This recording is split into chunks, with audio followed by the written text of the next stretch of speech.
Joget-joget tidak selalu membawa kebahagiaan. Ada juga joget-joget yang membawa kemarahan.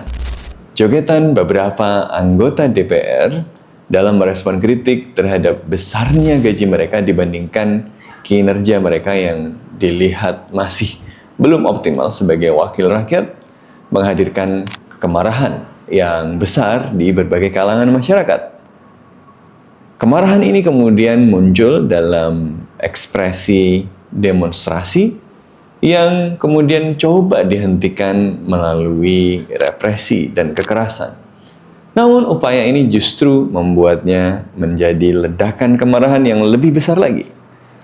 Saudara kita Afan Kurniawan, seorang pengemudi ojek online, dilindas oleh kendaraan lapis baja yang dimiliki oleh aparat yang sedang melakukan pembubaran demonstrasi.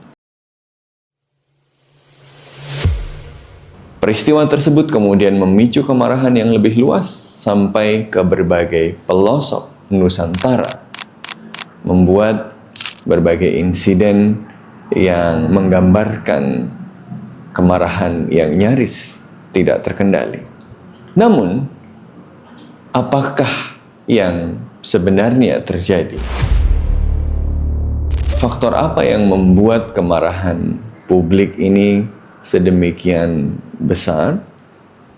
Apakah respon pemerintah sudah tepat? Dan apa yang seharusnya kita lakukan sebagai warga negara?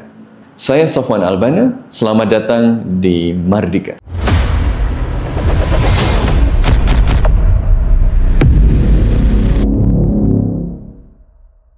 Jogetan-jogetan yang melecehkan aspirasi publik maupun kematian saudara kita Afan Kurniawan adalah peristiwa-peristiwa penting yang menyurut kemarahan dan solidaritas. Namun, dia tidak berdiri sendiri. Peristiwa tersebut adalah picu yang kemudian menjentikkan api ke jerami yang sudah tertumpuk dan kering lama. Untuk itu menjadi penting bagi kita untuk memahami faktor-faktor yang memungkinkan hal tersebut terjadi. Kita harus paham akar masalahnya apa sih? Yang pertama, kondisi ekonomi yang dirasakan stagnan. Pengangguran yang masih tinggi tahun 2024 kemarin, angka pengangguran kita mencapai 7 juta orang. Pada tahun ini, meskipun dijanjikan berbagai lapangan pekerjaan baru, kita masih menyaksikan bahwa banyak masyarakat masih kesulitan untuk mendapatkan pekerjaan. Insya Allah akan terbuka 19 juta lapangan pekerjaan untuk generasi muda dan kaum perempuan. Kita juga melihat beras langka di pasaran. Hanya bisa ditemukan di beberapa tempat dengan harga yang tidak wajar. Ketimpangan juga meroket. Jumlah harta yang dikuasai oleh 5% orang terkaya Indonesia semakin besar dari total kekayaan nasional. Gaji anggota DPR, jika kita masukkan tunjangan rumah yang direncanakan, itu mencapai sekitar 100 juta rupiah. Ini adalah 30 kali lipat dari gaji rata-rata rakyat Indonesia yang hanya berkisar di 3 juta rupiah. Kondisi ekonomi yang demikian ditambah lagi dengan kekecewaan di bidang yang lain. Penegakan hukum dirasa tebang pilih.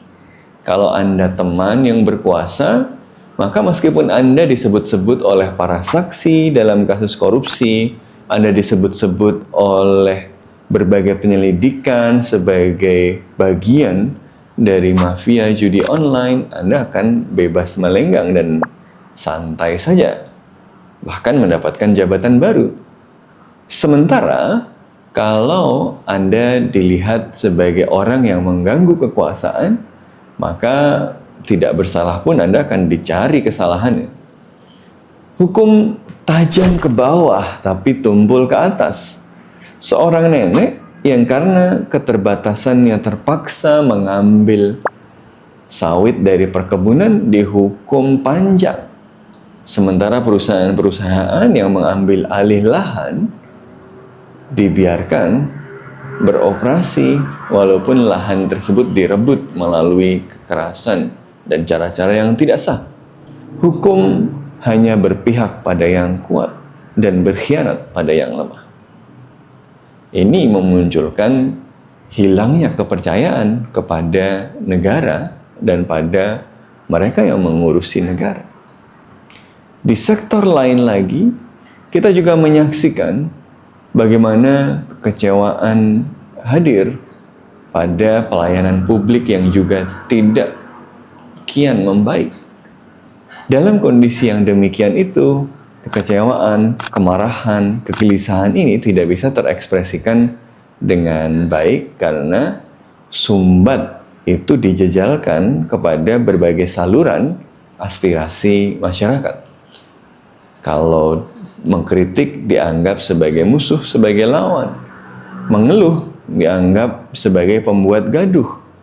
Hal ini kemudian menciptakan akumulasi kekecewaan dan kemarahan yang meledak ketika ada satu celah kecil yang memungkinkannya kemudian lolos dan keluar.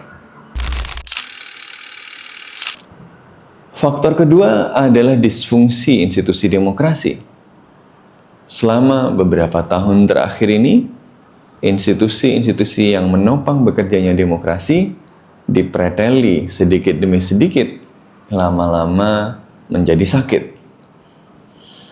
KPK yang selama ini menjadi institusi kepercayaan publik untuk mengatasi kanker yang bernama korupsi dilemahkan, dituduh Taliban, dianggap radikal, akhirnya disingkirkan. Lembaga legislatif yang seharusnya menjalankan fungsi kontrol, fungsi pengawasan, justru kembali menjadi paduan suara yang bekerja cepat ketika ada undang-undang yang menguntungkan para elit untuk membagi-bagi sumber daya. Meskipun demonstrasi besar di luar tidak didengar, bahkan pergi ke hotel diam-diam malam hari, dini hari untuk mengesahkan undang-undang.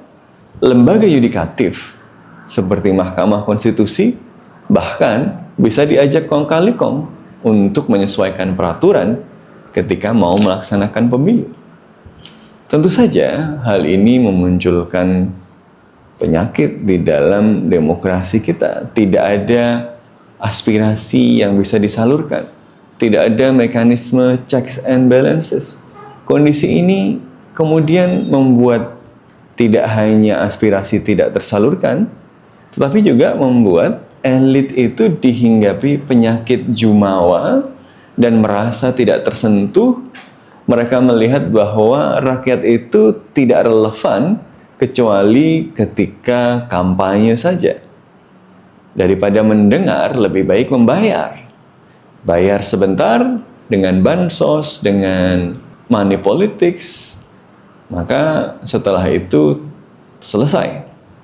Ketika memerintah, mereka kemudian tidak lagi memperhatikan suara rakyat. Disfungsi institusi demokrasi membuat tidak hanya rakyat merasa diabaikan dan kemarahannya, harapannya, kekhawatirannya, aspirasinya tidak tersalurkan, tetapi juga membuat elit itu merasa rakyat tidak relevan. Hal ini menciptakan kesenjangan yang besar, sehingga para pejabat, para elit itu merasa tidak perlu kemudian membuat rakyat itu tenang dan tidak khawatir. Mereka malah meledeknya dengan jogetan-jogetan yang menyakitkan, dengan ungkapan-ungkapan seperti tolol dan seterusnya. Tolong! Ini adalah ekses atau akibat dari macetnya sistem dan institusi demokrasi. Yang ketiga adalah ketiadaan konsolidasi masyarakat sipil. Dalam beberapa waktu terakhir ini masyarakat sipil dilemahkan, dipecah belah, sehingga mereka tidak memiliki agenda bersama. Ketiadaan agenda bersama ini membuat letupan kemarahan itu tidak bisa dikanalisasi menjadi sebuah agenda yang jelas dan terukur, sehingga sulit diprediksi apinya akan menyebar kemana. Hal ini juga kemudian tentu menghadirkan kesulitan bagi mereka yang sebenarnya juga terlibat dalam melemahkan masyarakat sipil. Faktor keempat adalah kepemimpinan yang cenderung terisolasi. Sebagai sebuah pemimpin dari sebuah bangsa yang besar dan kompleks, pemimpin bangsa ini perlu mendengar pandangan yang beragam, bahkan yang tidak disukainya. Ketika kemudian informasi yang masuk itu terbatas dan hanya bisa masuk melalui pintu-pintu tertentu saja, apalagi melalui 1-2 nama tertentu saja, hal ini membuat informasi yang diperoleh oleh pemimpin yang memiliki kewenangan tertinggi tersebut terbatas. Hal ini menciptakan kesenjangan antara apa yang dirasakan oleh masyarakat kita yang sangat beragam tadi dengan apa yang ada di dalam kepala mereka yang membuat keputusan. Hal ini membuat alarm tanda bahaya tidak berbunyi. Hal ini yang membuat wake up call-nya itu tidak terdengar. Kemarahan yang terakumulasi kemudian langsung meletus tak terkendali. Nah, lalu kalau kita memahami faktor-faktor tersebut sebagai akar masalahnya, apakah respon yang diberikan saat ini sudah sesuai? Sayangnya, saat ini respon yang diberikan masih berfokus pada hal-hal yang bersifat permukaan. Kita melihat bahwa respon yang diberikan masih berkisar pada penegakan hukum dan ketertiban, bahkan memberikan ancaman pada para demonstran atau perusuh dengan ancaman tembakan. Kalau sampai masuk, nggak sama. Tembak. Karena menyambut pada tembak. Hal ini tidak akan menyelesaikan masalah. Kenapa? Karena kalaupun melalui represi dan kekerasan itu mampu menghentikan ekspresi-ekspresi kemarahan ini, dia hanya akan tertumbuk dan terakumulasi, dan ketika kemudian membesar, kemudian ada letupan lagi, letupannya mungkin akan jauh lebih dahsyat kembali. Kita juga menyaksikan bahwa respon yang diberikan masih melihat masalah ini sebagai masalah elit saja. Betul bahwa tentu saja ada elit-elit yang mencoba menunggangi. Ada elit-elit yang mencoba memanfaatkan kemarahan publik ini untuk agendanya sendiri. Untuk negosiasi, bagi-bagi setelah transisi kekuasaan 2024 yang mungkin belum tuntas. Tapi, hal ini kemudian membuat solusinya ya seakan-akan hanya dengan mengumpulkan elit-elit semata. Padahal kemarahannya itu nyata. Padahal kekecewaannya itu nyata. Bukan sesuatu yang hanya ditentukan oleh kehendak elit saja. Maka kalau solusinya hanya dengan mengundang elit, ya misalnya dengan mengundang kepala-kepala ormas, pimpinan-pimpinan ormas, dengan mengundang pimpinan-pimpinan partai, ya masalahnya tidak akan selesai. Akar masalahnya tidak dijawab dengan tuntas. Maka para pemimpin dan para pengurus negara ini perlu berefleksi. Ini adalah saat untuk menyehatkan kembali institusi-institusi demokrasi, karena itu sebenarnya kepentingan mereka juga. Mereka harus membangun kembali kepercayaan publik dengan memperbaiki sikap, memperbaiki kebijakan, dan memperbaiki institusi negara kita supaya kemudian masyarakat bisa merasa aspirasinya tersalurkan dan suaranya didengar. Lalu, bagaimana dengan kita? Apakah kita hanya menonton saja? Tentu saja tidak. Kita tidak boleh membiarkan perkembangan ini kemudian dibajak dan ditentukan oleh segelintir orang saja.